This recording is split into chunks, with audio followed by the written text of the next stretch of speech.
Welcome to the Mick, a Mook, and a Mike. Hosted by four-time Emmy-nominated producer Frank Mace and retired New York City firefighter, 9/11 first responder, and Vietnam vet, Billy O'Connor. Today's guest, son of Chicago's legendary Hall of Famer, Ernie Banks, Joey Banks.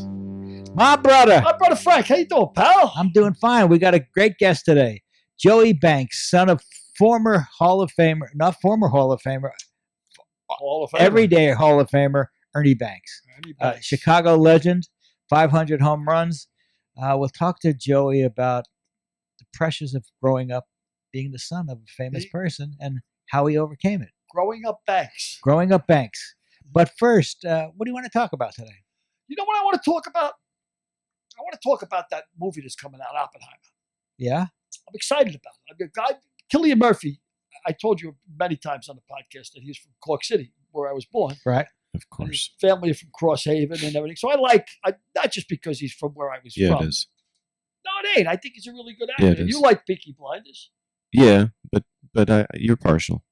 Oh, yeah. But we're all partial about everything.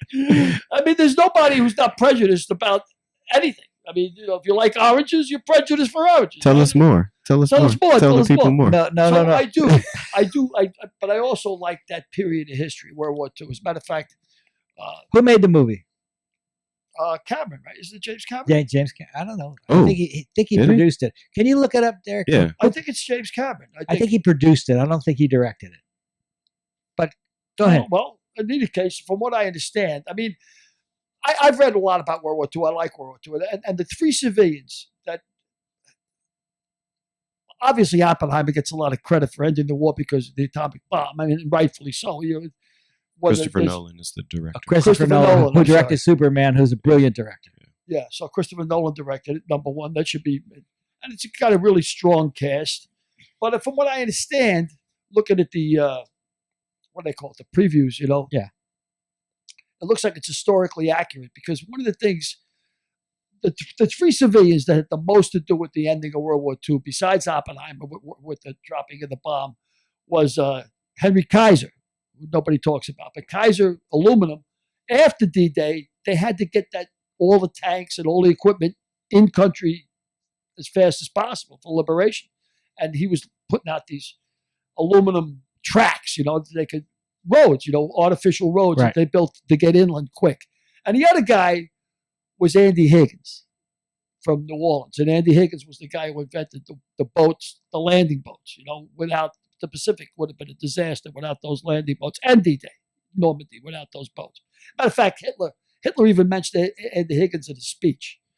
He had said, no matter how many Roosevelts, no matter how many Churchills conspire against, no matter how many Andy Higgins conspire against us. So that's how dominant, how important he was for the war effort. And from what I understand, this is very historically accurate from the previews because they couldn't get the attention of the United States government, the physicists, because physicists in 1940, 1937, 1930, they were looked at like organ grinders. They didn't speak the language. Nobody could understand physics. I mean, as a matter of fact, the plans for the atomic bomb, and they were going over it in NYU on a blackboard, 4 or 5 physicists, and they didn't even guard it because nobody could read what was inside the classroom. If they went inside the classroom, they look like gobbledygook, So from what I understand, this is pretty historically accurate, and I like the cast. I'm really looking forward to the movie. And I guess it is a period piece of sorts, Well, of course it is a period piece, but didn't Truman play a big part in it also? Because I think that Eisenhower was reticent to drop the bomb, but as soon as Truman took over, he said, drop it. There's a great quote from the book I read in the 50s, David Halberstam's book. And one of the chapters is about Oppenheimer. And Oppenheimer, after the bomb was dropped, he was really morally laid down about the whole, unintended consequences of dropping the bomb and the amount of damage it did, and what can happen in the future. And he came to see Truman, and he gave him a one-on-one. And when he left, he said, "Don't let that fella into my office anymore." I don't want to hear from that fella. He's all depressed. He just invented the bloody thing. I'm the one who dropped it. He says, "Don't let him in here no more." He was, But then later on, when the government was dumping him, I mean, they accused him of being a communist because he was a pacifist. Sure. You know. Sure. And he wanted nothing to do with the hydrogen bomb. That was Edward Teller who did the hydrogen bomb. He wanted nothing to do with it. He was, morally played out with it, and they really did a hatchet job on him. They wanted to. When's the movie open? Remember, this is going to air in July, so. Oh, it's probably out.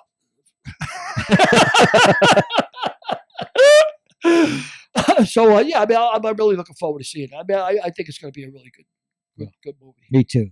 Another person I'm looking forward to see is Joe West, our friend. There he is. Nice shirt. Nice shirt. Thank you very much. Pebble Beach. You've been listening in on this conversation? Oh yeah, I'm listening to the hydrogen bomb versus the uranium bomb and the landing crafts. Did you know that Yogi Berra was on one of those landing crafts in World War II? He was. D-Day? Yeah, he was indeed.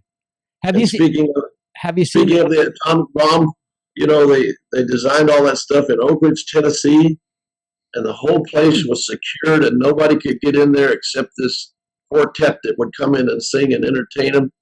And they were called the Clodhoppers. They were called the Kentucky Clodhoppers. And they became the Oak Ridge Boys. And one of the originals in that group was a guy named Chet Atkins. Wow. And they later became what's today known as the Oak Ridge Boys. But that's where they came from.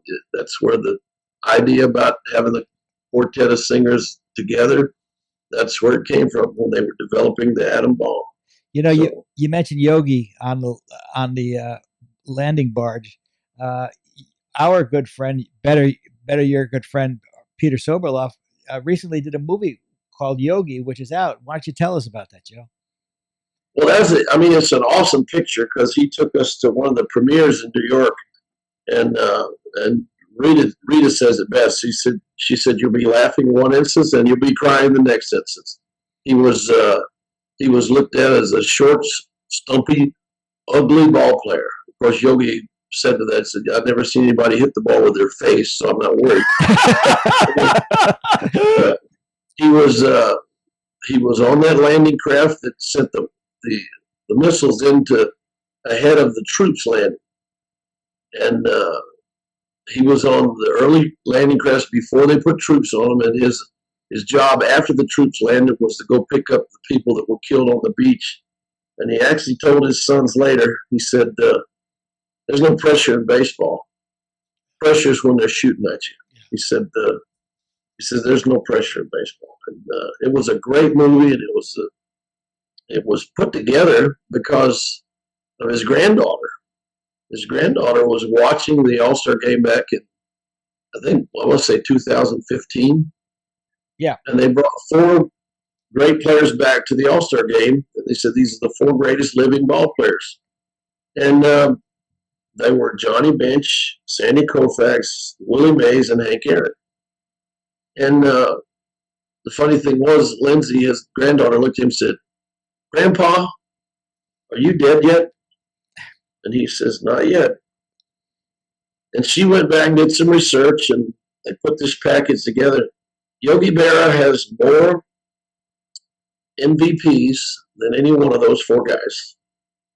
He has 10 championship World Series rings.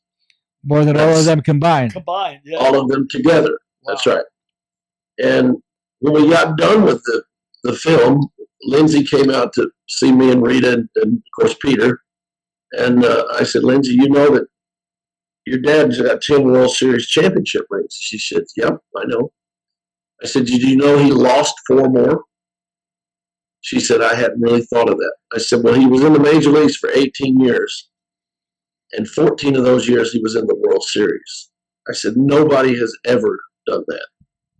And she just said, I never thought of it that way. I said, "Well, you should. Just because he won 10 doesn't mean that he wasn't there for more of them." And she chuckled and laughed. I think she's really pleased that Peter had the wherewithal to put the whole thing together. And of course, you met Peter in New York, Frank. So Yeah. we went to dinner. Yeah, we met him in Pebble Beach also. That's right. Yeah, that's right.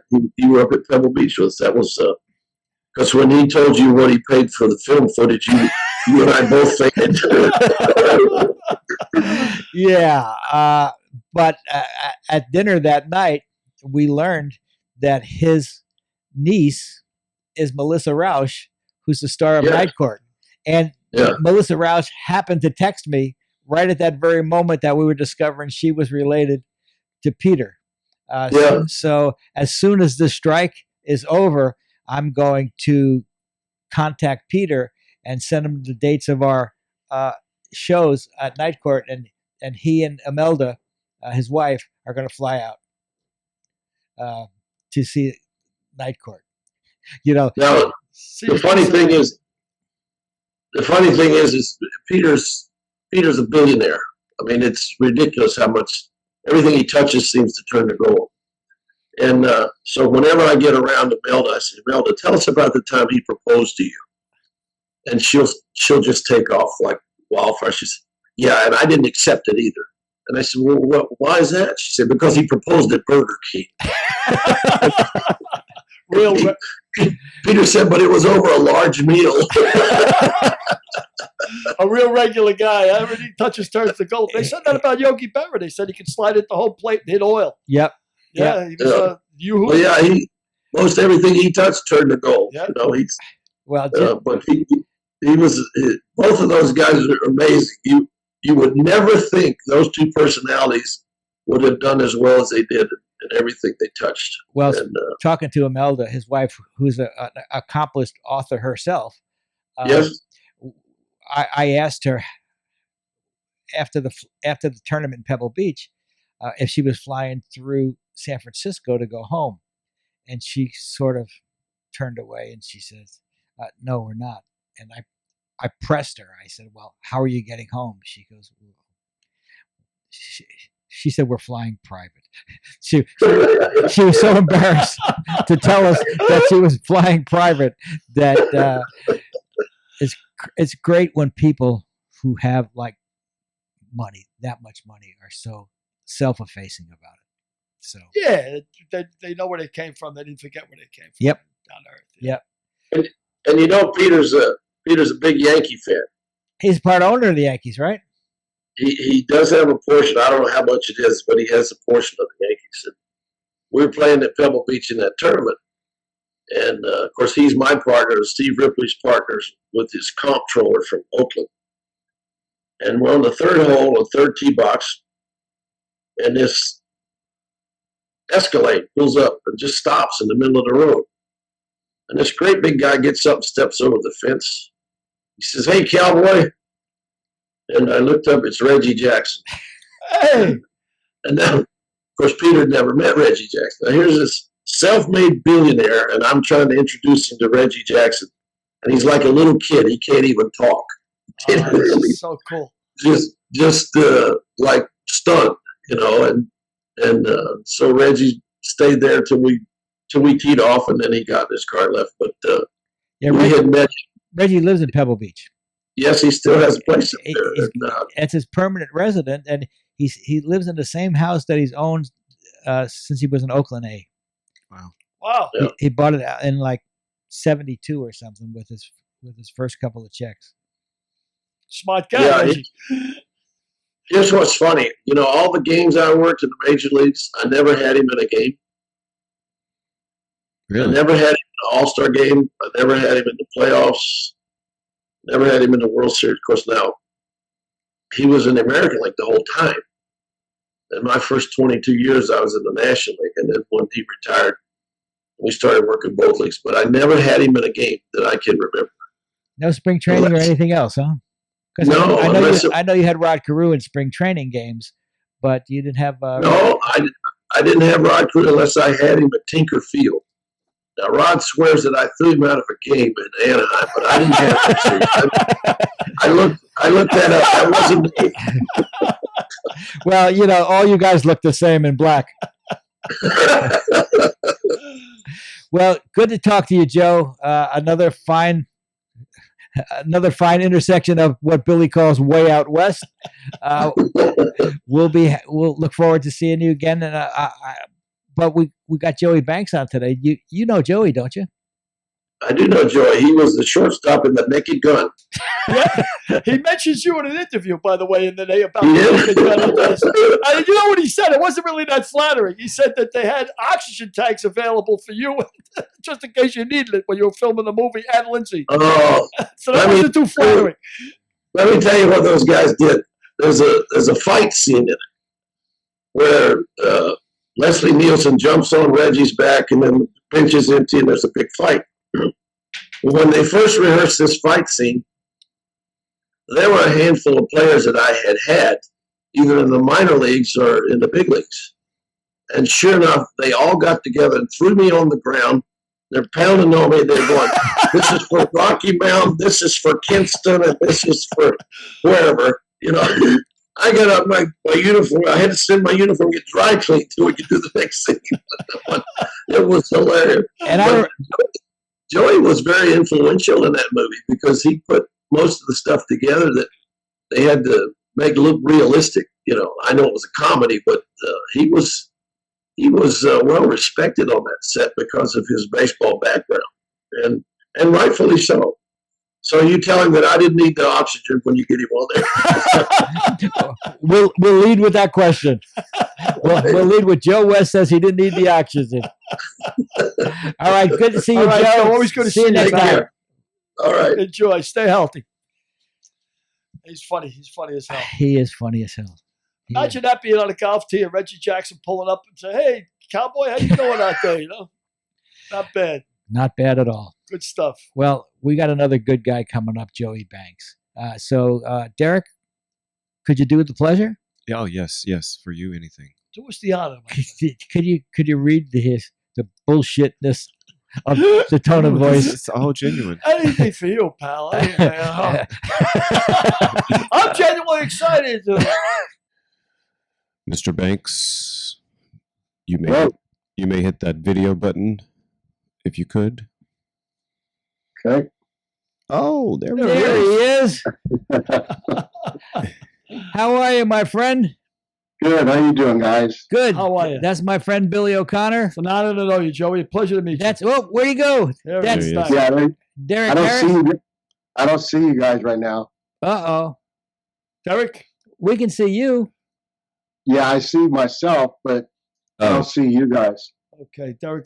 you don't see them to the right and left of you? No. Let's see here. Oh, yeah. I see what. No, you're fine. Don't. There we go. Oh, there it is. Hey, there you are. There you All right, are. we're back How are We're you? back in the picture. So I think Billy's got an opening question for you based on our recent. Yeah, actually, I was doing some. Obviously, I was doing some research on you, Joey. The interview, you know, do the right thing. And when you were filming The Naked Gun, you had mentioned to another guy at interview you that they had oxygen available for Leslie Nielsen and Joe West. And we just had Joe West on previously, and I told him that the oxygen was. You tell Joey I didn't need the bloody oxygen. Just in case, we don't want to put the crew in any risk. Do you recall working with Joe on that movie? Oh yeah. Oh yeah. Yeah. No, he was a well-known umpire at the time, and Country Joe West is well-known. Yeah, he told us how much clout you had on the movie, how much people paid attention to your technical advice. He says, and well warranted that he had the respect because he really knows baseball inside and out. So that was good to hear from Joe West. But I appreciate the compliment. Nice to come from him. I met Joey on a movie series called Bay City Blues. Is that right, Joe? Absolutely. Yeah, it was. I was a fledgling. It was my first show. It was pretty much.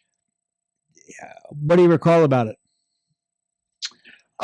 Very small field. You could stand at home plate and throw the ball in the parking lot, pretty much. In fact, we did. Used to throw in the parking lot. That's hilarious. A lot of great people. I remember working, batting left-handed one day and right-handed the next episode. It was a great experience, starting out, coming from baseball. It was a great experience. You were obviously brought up around the game. Your dad was Ernie Banks. What are your memories of growing up? The ballpark, being around the players in the locker room, just fantastic time, growing up in that era, kids being kids and, having Wrigley Field as your playground was pretty special. And your brother Jerry was with you every step of the way? Yeah, he was my playing catch partner always. So, and then we had the Santo boys were also a little bit younger, but Jeff and Ronnie were also, hanging out with us for the most part during the games. Was your dad? Your dad must have been one of the first or the first black player on the Chicago Cubs. Is that right? Yeah, he was the first black player, and then 3 days later they signed Gene Baker, the second baseman. And do you recall what your dad said about the prejudice that he incurred? No, not too much. We never really talked about, racial discussion too much, just kind of just being a kid. He never really talked too much about racism as far as, that he experienced during his time playing baseball. He just wasn't something that he really dwelled on. But he did mention that Buck O'Neill and Jackie Robinson were two of the guys that had the strongest influence on him, right? From the Monarchs back in before blacks were allowed to play in the major leagues. Yeah, Buck O'Neill signed my dad. He was the first black scout also. Oh, so really? he was the first black scout.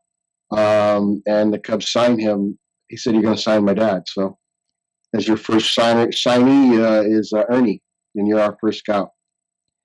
And your dad hit his 500th home run, I believe, in 1970. You were maybe 11 years old at that time. What do you recall about that game? I was in school that day. They brought a TV into the room, and he unfortunately hit it that day. But I was in school that day, and so we got to watch it on TV. Joey, correct me if I'm wrong, and I could be, because Frank knows a lot more about baseball than me, and you obviously do way well. Weren't the Cubs like one of the last ones to put lights in? They were the last ones to go night ball. Yeah, I believe it was in the late '80s.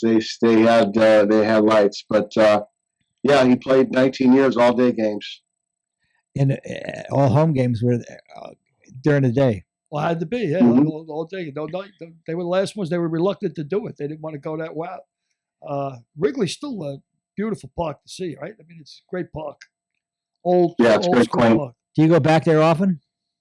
I went back last time was for his memorial when he was his headstone and his burial. So I was there like in 17, I think it was 2017.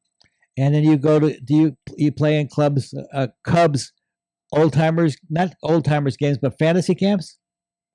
Yeah, I did Randy Hundley's camps from 2016 to 2020, and then of course we had COVID, so the camp shut down. That was pretty much the last year they wanted Randy to be affiliated with the club as far as using their facilities. So the last 2 years I've gone to the Field of Dreams field in Vegas. We're not doing it in affiliation with the Cubs, although it's Cub fantasy camp players. So we play 6 games, and we have a golf tournament. During Randy's camp, we played 10 games and no golf tournament, just all baseball. Well, you look like you're in great shape. Yeah, you do. Obviously, you're a junior compared to me and Billy, but you look like you're still in great shape. Do the people get excited to see you and meet Ernie Banks' son? It's just surprising. His allure and mystique it still lives on. A lot of times I'll be working, and either the agency or the clients, will be from Chicago, and every time they hear that I'm on set, and it's pretty special to be affiliated with my dad still. He carries a lot of respect from so many people and admiration. It's still pretty special. And you were a pretty good player yourself, weren't you? Why don't you tell us about your career? I went to Scottsdale Community College and played 2 years there. Then I went to USC. I played there in 1981 and got signed in 82, played from 82 to 83-ish, and with the Braves in the minor league system, Greenville. I got released in 82, I played in Queensland, Australia in 82, 83, and then I met you around 83 in the between seasons for that Bay City show. They were looking for players, and then I got picked, as you well know, and rest is all entertainment baseball. Wow. Before we... I changed the course of your career. You did. You were a pivotal person in my making the transition. You and the Peshorks and another bow to Frankie. Where'd you go there, brother? Yeah. And Chicky Fuck. Yeah, there was some. Chuck Fick was quite. We had a lot of good, solid players that were transferring over to baseball in those days, and it was pretty seamless transition for a lot of us. It's a lot of pressure being on camera and having to deliver. So yeah. He mentions a guy named Chuck Fick. Wow. We called him Chicky Fuck. Yeah, you can't mess around with a name named Chuck Fick. You can't mess around with that name too often. Chicky Fuck. Yeah, he was a catcher that whose brother played. Brothers played in the big leagues for a few years. Yeah, Robert Fick with the Tigers. Frank is usually the king of the segues on this show, but I'm going to segue here from when he was talking about you being in shape. I've never really met, before we talk about your acting career, I never really met a stuntman before. I imagine you got to be in terrific shape to be a stuntman. I mean, I that's got to be something. How do you learn to be a stuntman? You got to go to. I mean, how does that happen? You got to go to school. You just got to be willing to take the knocks. So you got to have big balls. Well, you got to have big balls, all right? But you got to have the will to have those balls broke. I mean, well, they used to have Kahana Stunt School, and that was kind of a breeding ground for a lot of stunt people. And a lot of times when you'd go visit for work, they'd ask you where'd you learn, and some people would say Kahana. It was more or less like, just leave your picture over there. We'll get back to you when we can.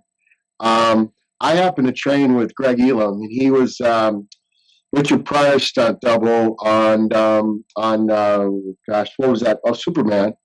And he also was a great stuntman, in Hollywood. And so with me being able to work with him for 5 years, from 85 to 90, I trained without working.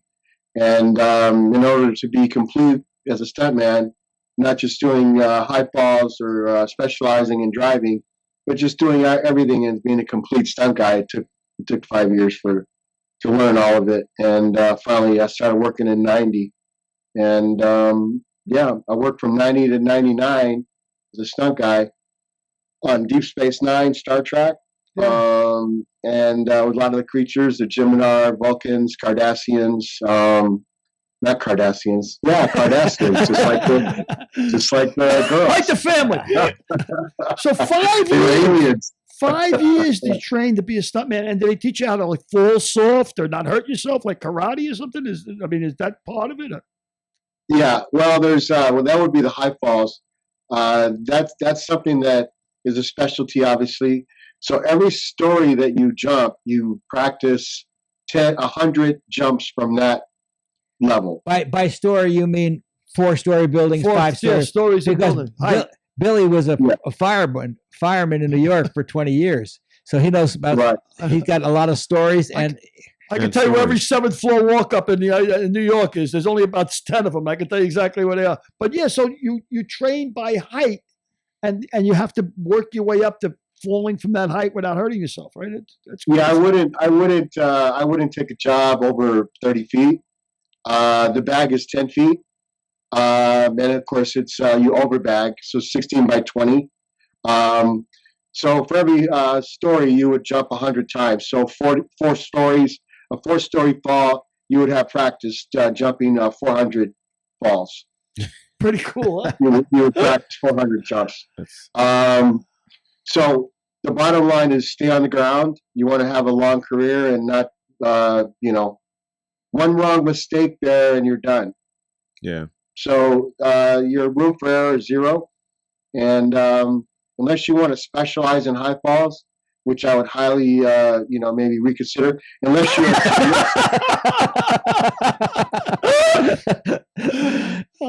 I'm just saying, I'd rather roll a car or be in a car hit or a stair fall or any type of football.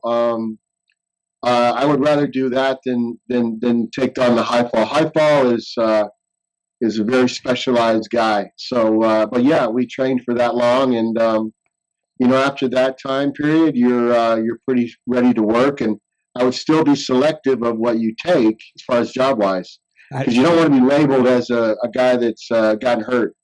Right. So you know to be a little bit more selective with what you take. I'd rather roll a car. I'd rather roll a car. Did you ever, through your career as a stuntman, did you ever think that you were going to buy the farm? Like you bit off more than you chew? Was there a couple of close things you said, oh shit, I was lucky to walk away from it? Yeah, I was pretty close to some fire. There was a show called Heat Wave. It was a reenactment of the Watts riots, 1990, 25 years after the Watts riots. TNT did a special on the actual how the Watts riots started and the whole culmination of that. And it was written by Bob Richardson, the New York LA Times writer that ended up being a messenger. During that riots, he was now put in the fire as one of the journalists. So he wrote this story that is the show Heat Wave, and it got a Pulitzer Prize for it. And that was the tech advisor on the show actually that we did. So Heat Wave was in 90, and that's probably the closest. I was full of, we have a gel they put on you. It's called Nomex. There's also underwear, and firemen wear it in their turnouts. But we have a gel that you can apply to your body or to your clothes to do a full burn or to do near fire. And I was very close to fire, and that wasn't very. I wasn't on fire, but the Nomex gel has a fire retardant smell to it, and once that dries, it has to be reapplied again. It loses its zip once it's dry. So the shot took several moments and hours, and they kept reapplying this gel, and I got pretty lightheaded from that gel. Of course, I didn't say anything, but I rode home with my head out the window. That's for sure. I was pretty high from that stuff. Wow. The fire retardant that comes off of the gel. That's all. But no, I tried to be very selective of what I took, and I'm glad to say, knock on wood, everything worked out. I was a fireman for 20 years in the Bronx and Harlem, and of course, on Nomex jackets, we depended on them, and they only give you a couple of minutes. Like they give you a couple extra minutes of heat retard, whatever. I never in my life knew that it could be made. It was a gel to begin with. I never did that they could make it as a gel. I had no idea, and they just covered you in it. Yeah, you can actually see it when you look at if you look closely at a fire burner. The one behind you, they just like a gel in groups, and you just apply it all over your clothes, and it'll last for a good moment until you give the sign to put me out. You have a sign that's come get me. Come get me. I just want to jump in here a second. Yeah, please. You learned from Elam, right? Yeah, Greg Elam. He has a son. His name is Usan. Yeah, he was one of the best stuntmen that I ever met. Yeah, I met him in Mississippi. He worked on a movie, Tom Sawyer, and he told me that he actually broke his back in a stunt in an elevator shaft. Okay, where it slammed down, and wow. Yeah, he hit the ledge of the shaft and broke his back. But after that, he still worked because he basically worked on a fitness regimen that kept him in the game. So I was wondering if you interacted with him, if you knew him at all. Absolutely, and all the boys. Oh, okay. There was Kofi, and there was Keontae and Usan. They're all three boys. Kofi is still working. I know I've seen him working. I haven't seen Usan in many years. Okay. But Usan at the time, gymnastics is a big part of that stunt work. And Greg instilled in his boys gymnastics very early. And so, yeah, he knew where he was in the air at all times. He was an amazing stuntman. Probably one of the better ones that I've seen besides Alan Olney. Alan Olney, they would say, "Okay, hey, where's your pads, sir?" And he said, "Pads, I'm wearing them." He said, "Yeah, but you have gym shoes on." He said, "Yeah, I know."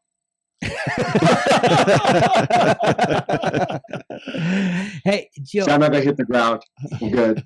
Wow. Let me ask you a question. I'll save Derek the question. What kind of fitness routine are you on? I do a HIIT training, and then I do a little bit of golf forever. Because I'm still, an avid golfer. So I do golf forever, and then I have a few apps that I use that that I work with. But yeah, golf forever, which is Scheffler, Scotty Scheffler. He endorses that, and then I do just the regular HIIT, cardio exercises and that type of stuff. That's big time. Dietary?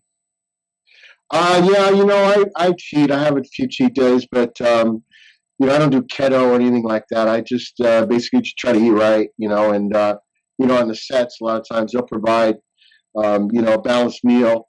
Hopefully, you can stay away from craft service table, as much as possible. But being a Teamster also, I have a kind of a reputation to be 399 pounds. Well, my secret with craft service is that I told the craft service guy, every show I've been on, if you see me eating anything I shouldn't, I'll give you $20. So anytime I try to get close to a craft service, I'll look around the corner to see where the craft service guy, and I always see him peeking out. So now I've been doing it for 40 years. Wow. I've probably been able to make that claim for about the last 20 years. And in about 20 years, I paid the guy twice. Wow. So That's great. That's great. $40. So That says a lot. Well, you've always been in good shape, Frank. You've always been you've always been lean, and you've never had a problem with your metabolism, Yeah, well, the fact is, I really do. I blew up to about 175 pounds at one time when I was in college. He blew up to 175. He blew up to 175. Yeah, well, I'm a skinny runt by name. I'm only 5'8". How tall are you, Joe? 6. About 5'9". Yeah, but you're a small guy too. So 175 pounds on us would not look very good. So when I was getting ready to start my soccer season, I went down to 25 pounds and I kept it off. You play at 150? Yeah, I played at 150. Wow. We should do some weights here. What do you weigh, Billy? What do you weigh? I'm at 185 right now. Okay. 185. Right. 5'11". What are you, Joey? 180. Wow. 180. Yeah. See, that's what I'm. Yeah. So a muscle though. Yeah, but I got bigger breasts than he does. You got bigger breasts. You got bigger breasts than anybody.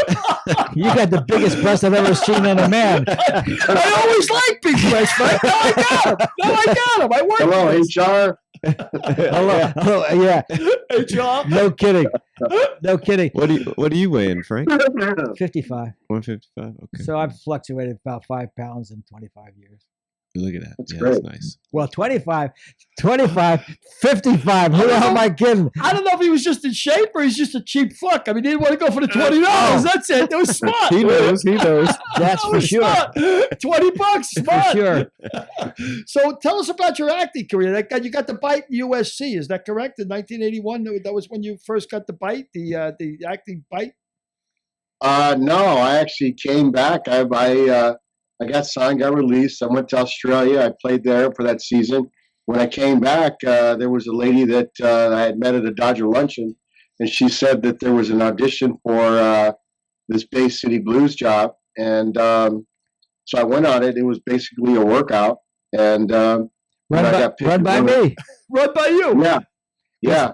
Because I was working out all the actors, and I was saying, this guy can play, this guy can't, this guy. Oh. Yeah, so the two-part process for the actors, I was just auditioning Joey for baseball players. But whenever an actor like Jeff McCracken showed up, they said, okay, he's really good. Now, can he play? And I said, yeah, McCracken. So I worked him out, and they said he could play. There were crazy. a few guys that I said couldn't play. and one of the guys that went on to, I can't think of his name, but there was a couple guys that were really good actors that I said couldn't play, and Tom Cruise, they didn't Brad get the Pitt. job. They didn't get the job. They just weren't fluid. You could just see that they weren't baseball Yeah, if a players. guy was supposed to be a pitcher and this guy couldn't even throw, Yeah, if he looked like I looked throwing left-handed, I said, "How are you going to make him a pitcher?" Yeah. So, but then I looked good when I got Joey Banks, the Bashurics, etc. And we were able to just let the camera roll and let them go do the baseball stuff, and then just slug in our guys. You didn't work on Babe Ruth, though. Oh well, I know you didn't work on Babe Ruth because unfortunately we couldn't use any black players in Babe's era, and I was really pissed off that I couldn't use Joey because he was my go-to baseball guy. Yeah, I appreciate that. I remember we did a video. We did a hitting video. In '86 with Rod Carew. Oh, it was amazing. That was amazing. I got to sit there and watch Rod Carew hit. It's great. Yeah, we did a Cybervision video with Rod Carew in 1986. unbelievable. And you and Dee Fondy, who was also the son of a major leaguer. Yeah, John Fondy. John Fondy. He was the son of Dee Fondy. Yeah. Yeah. And Jack Who played on the Cubs. He played on the Cubs, and Jack McKeon was there, and Jack McKeon was the manager of the Padres at the time. We had a big old time. We did indeed. Yeah, that was a great experience, Frank. Thank you for that. So we were talking about long days. You also work as a transportation guy, and you guys work the longest days. You're there from the time the trucks report to the time that they go back at the end of the day is often a 16-hour day. We were talking to Indy DeBuford about that before. What's it like working a 16-hour day and then being back 8 hours later? Well, 8 hours is really not 8 hours because you got to go home and come back, and you got to be on time or early. If you're on time, you're late. That's the kind of the transpo motto. If you're 15 minutes early, you're not. If you're not 15 minutes early, you're late. You get used to it actually. After an 8 or 12-hour day it's a short day. Like you don't even feel that. Like as far as your energy wise. So you become kind of accustomed to it. And, unfortunately, on TV world, the beginning of the week will start out at 3, 4 in the morning. And then by Friday, as you well know, goes into Saturday morning. So we've gone from 4 in the morning in the Monday to, a 12 o'clock call on Friday. Yeah. And we'll finish at 2 o'clock on Saturday morning. Let me just add, you do night work. You work toward nights because if you have a night work, you want to start later in the day. You want to start when it's dark. So you want your call to be 6 p.m. so you can work till 6 a.m. So you do your night work at the end of the week, and you work towards the night work as the week progresses. So go ahead, Joey. Yeah, and that's the trend in TV. So your body can kind of get used to that trend. Like that on Thursday you're going to have a later call. Now some of those days you may move around. If you move around, then you have to go set up somewhere else. If you go back to the lot on Friday, then you just you plug everything in and park and leave. It's a regiment. But if you have to go to another location and set up for Monday, then that's another deal. You have to park there and then come back to the lot. So your day is extended even longer. And just like a bat boy, when the big leaguers come into the clubhouse, everything's all set up. Well, that's the same thing at Transpo. We'll set everything up. We'll make everything nice, and you'll come in the next day. You'll report to where we're going to work, and you'll wonder how the hell did you get that truck in there? And that's kind of what we do when you're not watching. We're working. Yeah. As far as commercials are a little bit less stable, meaning one day will be 7 o'clock, the next day will be 5 o'clock. And then the next day after that would be, 7 o'clock again. So it's jumbled. It's not as organized as as TV is. So, you know, and then it's 10 hours out of town for the rest. If you're out of town, and it's 8 hours in town. But You're 8 hours off. correct me if I'm wrong. And when you're doing commercials, the turnaround doesn't carry over from one employer to another, does it? So if you're working for a commercial on company A one day, and the next day company B wants you at a 6-hour turnaround, you just have to make that turnaround, correct? Yeah, we make that turnaround, and you know, if we have to do a log, which you know, by DOT regulations, we have to have 8 hours off.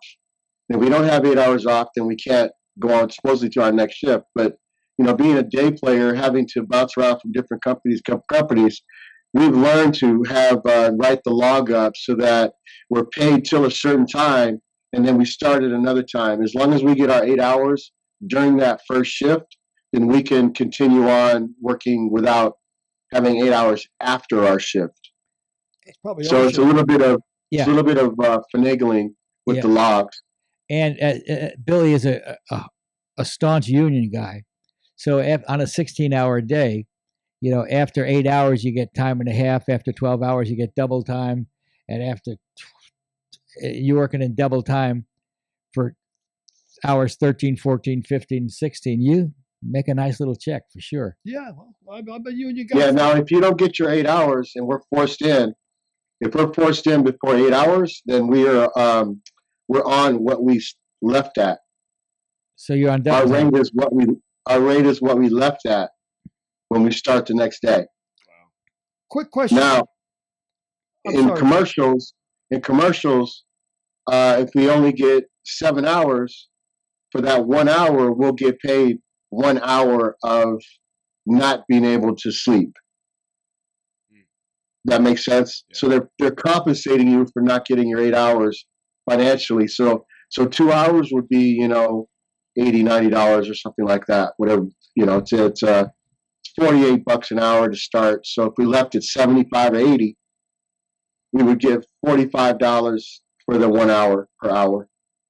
When I was reading your bio, Joey, it said the transportation captain. What exactly is that? Is that like a guy who you're responsible for all the rigs being there? Are you in charge of the whole deal, or is that just Yeah, the captain, there was a coordinator and a captain. And the coordinator is like the manager of the team.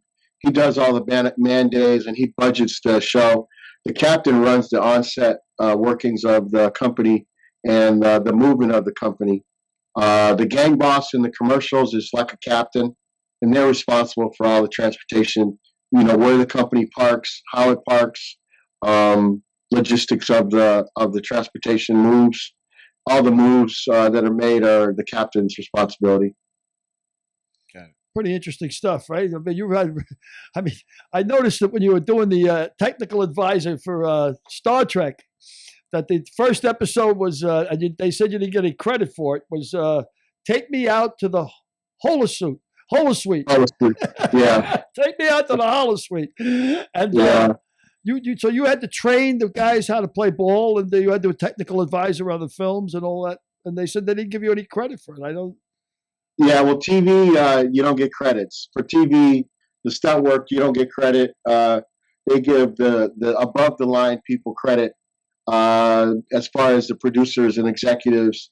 As far as everyone else, stunt work and the day players, they very rarely give credit. But that's okay. You know, I still get fan mail from, all over the world from that episode. That's cool. Still, Wow. it's been what, 30 some years. That's incredible, right? It's Trekkies.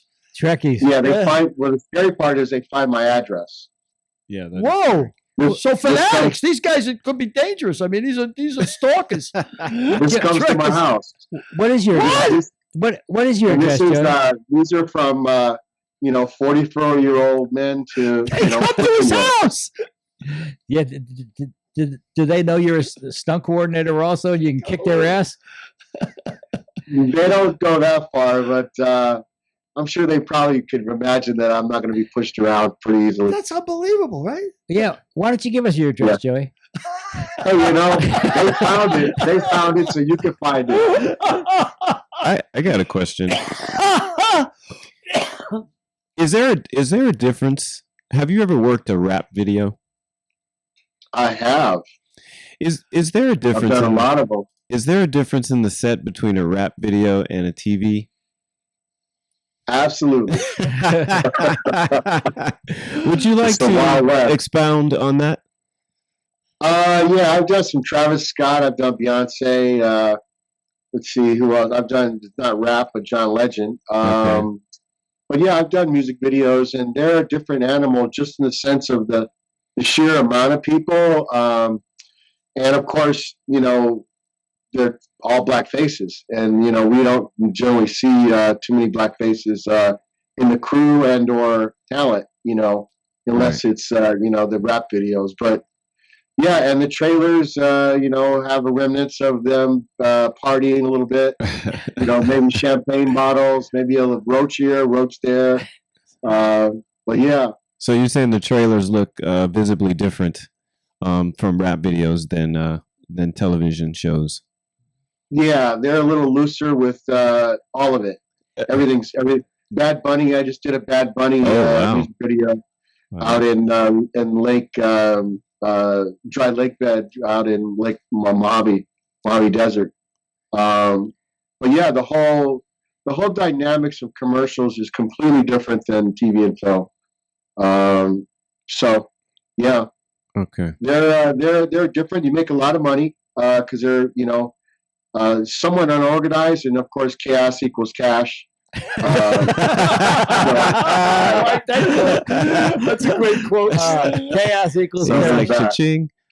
Yeah. I'm going to use that. That's good. That's Write it down for me, Billy. I'm writing it down for a reason. I can tell you, I was on a Teamster moving job, right? With a bunch of guys from the neighborhood. We had a moving job. Big. It was a library, Right. up in upstate New York, and they put us up and everything. We're moving the whole library. So they had two huge trucks. Of course, my guys from the Bronx, they said the first thing we got to do is put one of these trucks out of action. Let's get the tire. Got to get the tires, get the motor. Let's slow this job up. We're getting double time. Let's make sure we get more days, And they whacked out the truck, and they bagged out one of the trucks. So instead of being up for 3 days, we were up there for 6 days. Chaos. You guys are wild. Chaos equals cash. We create our own chaos. The New York Teamsters, if you don't have two guys a truck, they will take a wall and wall off half the truck. Oh, So there's right. a driver and there's a loader. Uh-huh. So if you only have a driver, you only get part of the truck. That's great. That's great. Huh? Unbelievable. also in New York, the Teamsters get 2 checks. They get their first check from 1 hour to 12 hours worked, so that they get double times, and that gets paid to them, and they get a separate check from 12 hours overtime. That's the Gumata check. The Guma, for the Guma. That's the godmother. Really? Yep. And Wow. they all of those guys get 2 checks, and the second check is called the Gumata check, and it goes straight into their pockets. Interesting. Well, I remember back in the day, I guess it was 1971, when I was working for the Teamsters, and we went on strike. There was nobody crossing that picket line. I can tell you that right now. Not in them days. I mean, they were out there with. Well, the Teamsters went on strike during the summer in the garbage, didn't they? Oh, that was under Delury, when under Lindsay's term, when the Teamsters went out on strike for the garbage. The garbage men went out. Sandman went out on strike, and Delury was the head of the union. But they took him out in August during the heat wave. Yeah, and it was like 100 degrees, and the city stank. All the big high-class restaurants in Manhattan were all piled high with garbage and rats, and and was the money that was demanding in New York. The money we're losing to settle the strike. And I was in the fire department yet, but cops, firemen, and sanitation workers back in that days, back in 70, 71, they were making like $4, $5 an hour. We were making $8 an hour as Teamsters. Like, we wouldn't quit that job we looked at firemen and cops like, what are you, crazy? I wouldn't quit being a Teamster for that. I mean, it was great money, $8 an hour, back then. How's this strike affected you, Joey? Well, yeah, just like everyone, I'm still working though. I have a job coming up. We start Wednesday and then we go until Sunday. So I'm still working. It's commercial. So I'm gang bossing a commercial We scouted yesterday, and then we pre-light on Wednesday, and we'll Thursday, Friday, Saturday, Sunday we'll work. And then the contract is up on the 30th for the commercial drivers. So, hopefully they'll figure it out before the 30th of June, and we continue working. But at this point, they plan on striking on the 30th of June. Wow. So they could come back from the writer's strike, and you might be out of work anyway because you got to go on strike the other way. Well, if they come back, if the writers come back, we'll start back with TV, and I'll just go over to TV. Yeah, and IATSE doesn't strike until summer of 2024. That's when their contract is up. So yeah, so I'll go over to TV. I'll call some TV guys and see what's happening. If there's a slowdown with the commercial work. So yeah. So thinking back to your Cubs days, what is the favorite memory of your dad and the Cubs and all of those years? Favorite memory? Or memories or I got to be visiting Clubhouse Bat Boy in the 71 season that summer, and I was able to bat boy for the visiting clubhouse that I bat boyed Milt Pappas's no-hitter against the Padres. It was almost a perfect game, and Bruce Fromming, who I'm sure Joe West knows or knew, called ball 4, 1 out before a pop-up to I think either Carmen fan zone or someone in right field. It was a weak pop-up. It was 6-0 or something like that, and that was probably the highlight of my Wrigley Field days. Although just being in the field, literally under the field, running the ballpark was also fun. That people were simple in those days. They didn't worry about you being kidnapped, and they would just tell us to come back at the 7th inning. Yeah. And we would run the ballpark until the 7th inning. So you were there in '68 when the Cubs, I don't want to say folded up, but 69. 69. What was Leo DeRocha like? Well, Leo was always grumpy, So, I mean, he was always grumpy. I never really saw him too smile or be too happy. He was always pretty grumpy, at least with me and my brother. Leo had high expectations, obviously coming from the Brooklyn Dodgers. And when the Cubs weren't doing well, it was a lot of pressure on him, and he put a lot of pressure on the guys, I think it showed it. He didn't platoon players. And, in those days they had like Paul Popovich and Carmen Fanzone, that would spell players, but he just ran those guys in the ground. I think they just got tired, and it showed that in their play. Do you think that happened in '69? Yeah, I've done a lot of talking with Jeff Santo. Jeff's a producer, a writer. He wrote a story about Sonny Barger, his documentary. But Jeff is very well, versed in that era as far as the workings with Joe Malfitano and some of the other players. And the feeling is that Leo ran those guys in the ground. It wasn't anything motivated besides, just being stubborn and wanting to win, I think. No. Yeah, you and your brother sang "Take Me Out to the Ball Game" one day at Wrigley too. Well, that must have been quite a kick, right? Yeah, that's always half in the bag. A few beers. It's 7th inning. Probably have 3 or 4 by then at least. Was Harry Carey still alive when you sang it? No, Harry was gone for quite a while when we sang it, and it was that opening day of 16. We sang it, and we also threw out the first pitch that day also. So that was a big day. Why don't you tell us a little about Billy Williams? Billy's an amazing man, very consistent with his demeanor. I never saw him get mad at anything. He has 5 girls. So, that was, Nina and the rest of the Valerie and the rest of the girls were very close with my parents, because there was only 4 black players on the team at the time. Billy, Fergie, my dad, and Fergie, my dad, Billy, and Adolfo Phillips. Adolfo Phillips played center field. Right. So yeah, they became very close because everyone lived on the south side, and we did barbecues and all that together. So yeah, it was a very special relationship with Billy, almost like a godfather. I know Billy grew up in Mobile. Where did your dad grow up? East Dallas. East Dallas? Yes. Yeah, I wouldn't say there was a housing projects there in Dallas and East Dallas, and he grew up in those that development. It was called Freedom Town. That community was called Freedom Town. First all black community after slavery that his parents moved to. Wow. Amazing. How did they end up in Texas? Do you know? No, I'm not sure. I'm not sure how they ended up in Texas. I'm not sure. I got a question about growing up. So your dad's famous, right? He's a famous, one of the most famous players of all time. Did that affect your life at all? Did you have any, for lack of better vocabulary, street credibility? Did people treat you differently? Did you have, were you led into places more so than your non-famous friends? Did you have that kind of life at all?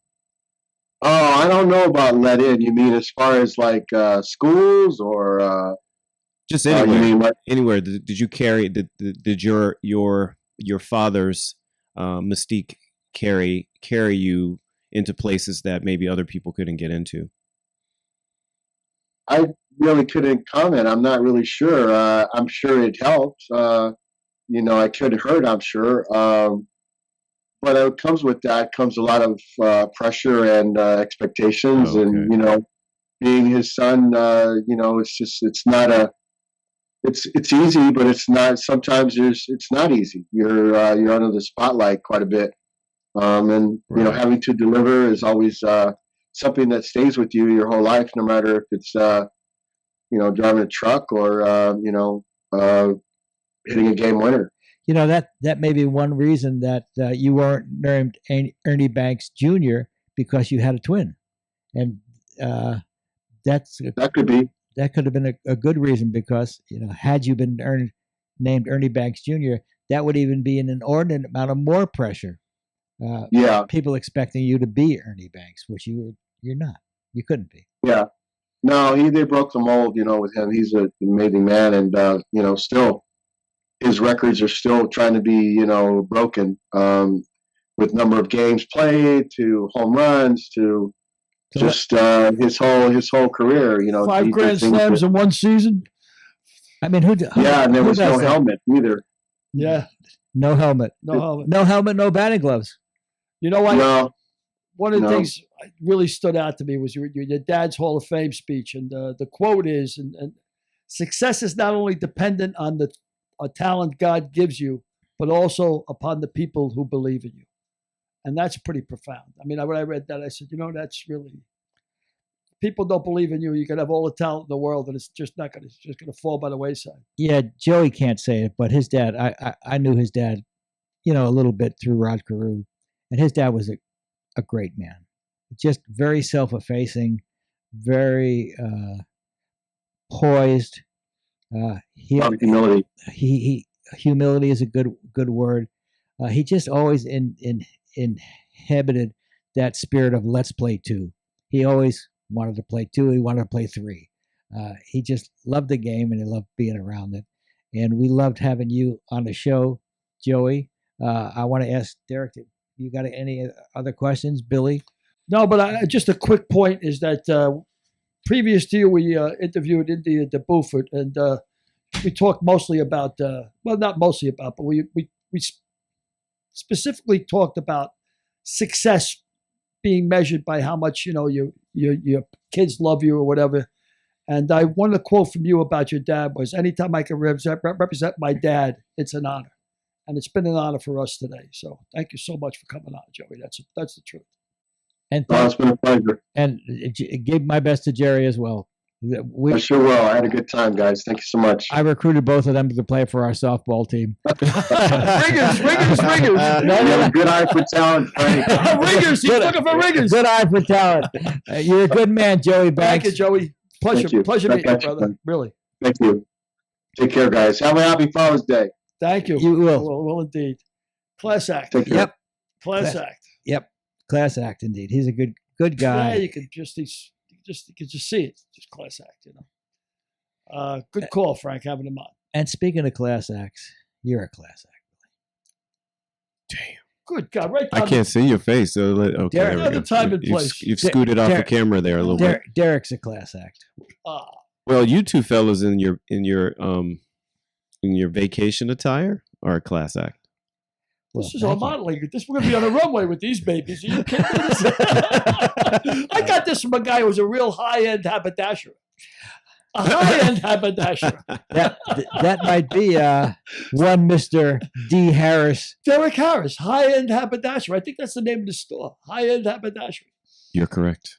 Yeah, as a matter of fact, I remember when Alex Haley made Roots. You know that famous show Roots. You watched that? Roots, of course I did. And then I don't know if you saw the sequel. Did you see the sequel? No. Uh-oh. It's about the Jewish experience in America. It's called Suits.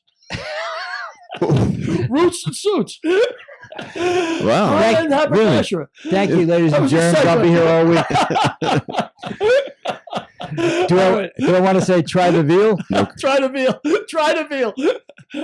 Wow. Ladies and germs. All right, guys. So you're not writing anymore. I'm moving. I'm in the moving Yes, business, yeah. apparently. You're not doing stand-up anymore. No. You're giving up, huh? You're giving up. No, it's about It's about what? Come on. being married. I think it's more about it than anything else. I don't know. I'm not doing stand-up because I'm too far out of LA, and I don't know. I'm writing. Okay. All right. I'll see you. All right, I'll wait. Yeah. You're right, I'll wait. I'll keep waiting. All right, my friend. All right, my brother. Good show again. Always good seeing you guys. Derek, it's been a pleasure. It's always a pleasure. Do an accent for us. Say goodbye to us in an accent. Goodbye, mates. And Aussie. Aussie. All right. Okay, thanks for looking in, folks. Appreciate it. Thank you much. Next week's guest, actor and co-star of Call Me Kat, Kyla Pratt.